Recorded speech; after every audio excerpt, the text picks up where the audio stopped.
Dear students, after sowing, now we discuss manure and fertilizers. The substances which are added to soil to maintain the land of nutrient are called manures and fertilizers. These nutrients are essential for the growth of the plants. Continuous growing of crops make the soil poorer in certain nutrients. To replace the nutrients, farmers added manure or fertilizer to the soil.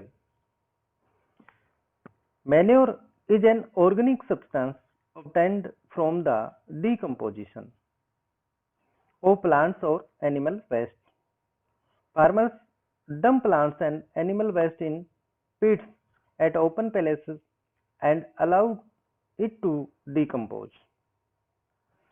The decomposition is caused by some microorganism.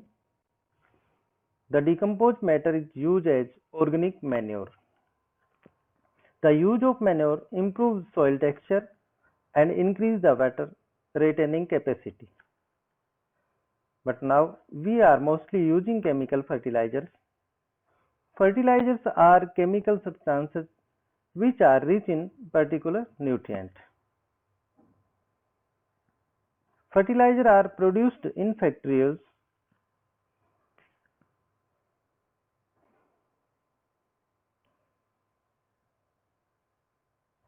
Some examples of fertilizers are urea, ammonium sulfate, superphosphate, potash, and NPK, where NPK stands for nitrogen, phosphorus, and potassium. Using these fertilizers, farmers are getting better yield of crops and it has provide beneficial for farmers and our country has become self-sufficient. But do you know the excessive use of fertilizer can be harmful? Excessive use of fertilizer had made soil less fertile. Moreover, fertilizer have also become a source of water pollution. Therefore, in order to maintain fertility of the soil, we have to substitute fertilizer by organic manure.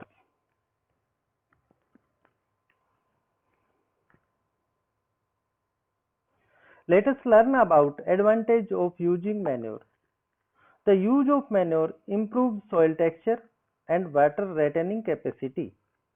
It makes soil porous due to which exchange of gases become easy. It helps in increasing the number of friendly microbes. The next thing is to do irrigation. The supply of water of crops at different intervals is called irrigation. Let us now see the advantage of irrigation. First of all, it helps in germination of seeds. Secondly, it protects crop from both frost and hot air currents. It helps to maintain the moisture of soil for healthy crop growth.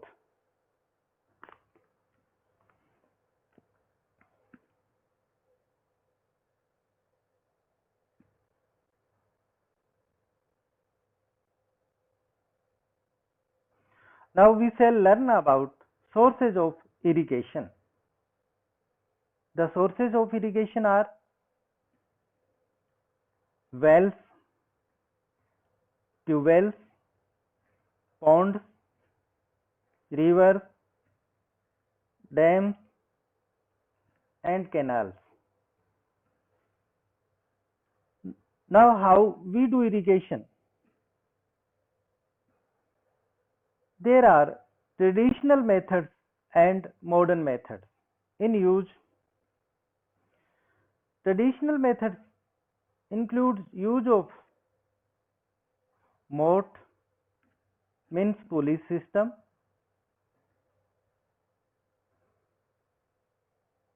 use of chain pumps,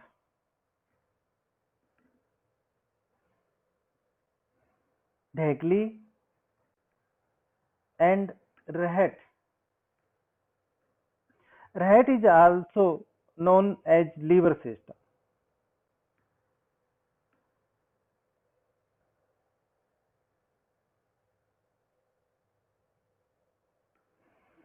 Let us see the use of rahat.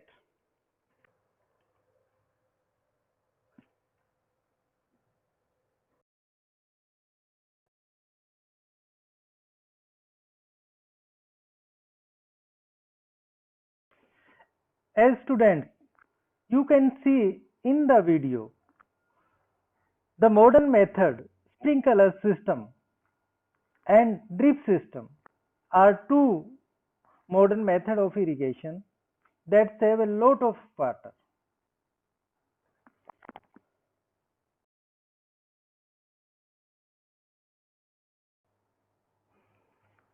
Now we shall learn about protection from weeds.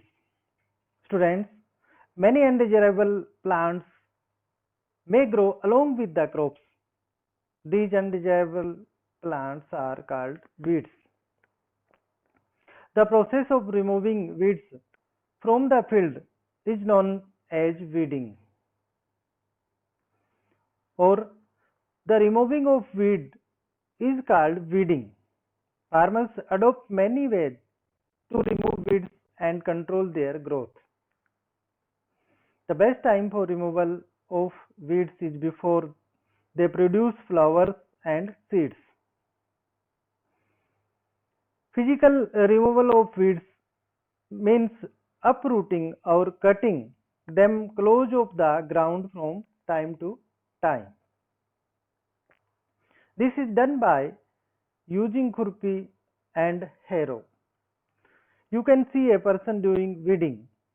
Weeding is very important because weeds complete with the crop, plants for nutrient, space and sunlight. Thus they affect the growth of the crop and interfere in harvesting. Moreover, some weeds are poisonous for animals and human beings. Now, method of control weeds. Manual removal using seed drill to uprooting weeds and by using chemicals called weedicides, which are sprayed in the fields. One of the common weedicides is 2,4-D.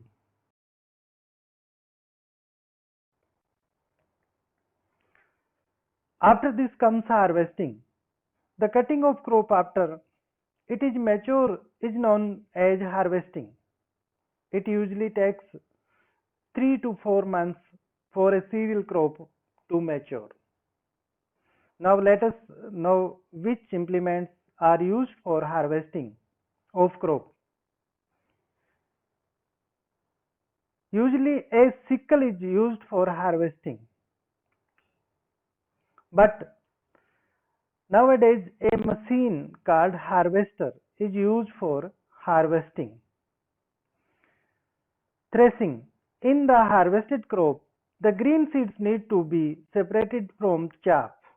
This process is called threshing. Now implements used for threshing. Using a combine which is combination of harvester and thresher. Second method is by beating the stalks on the ground to separate the seeds from the stalks. We have already studied about this method in previous classes. Now let us talk about harvest festivals. You already know about the harvest festivals. Their festivals are celebrated all over the India. You can tell the name of some festivals which are harvest festivals. Baisakhi in Punjab, Pongal in Tamil Nadu, Bihu in Assam, Onam in Kerala. After harvesting, next step is storage of crops. To protect crop from moisture, insects, rats, and microorganisms. Storage of crops is an important task. Now we shall know the ways to do the storage. If it has to be done at small scale, as done by small farmer, grains are stored in jute bags and metallic bins. However, at large scale, storage of grains is done in silos and granaries to protect them from pests like rats and insects. Where to protect storage food grain at home? We can put dry neem leaves or we can use sulfas tablet at home.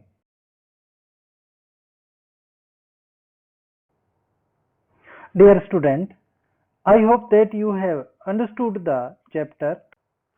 Now I give you some questions which you have do to your notebook.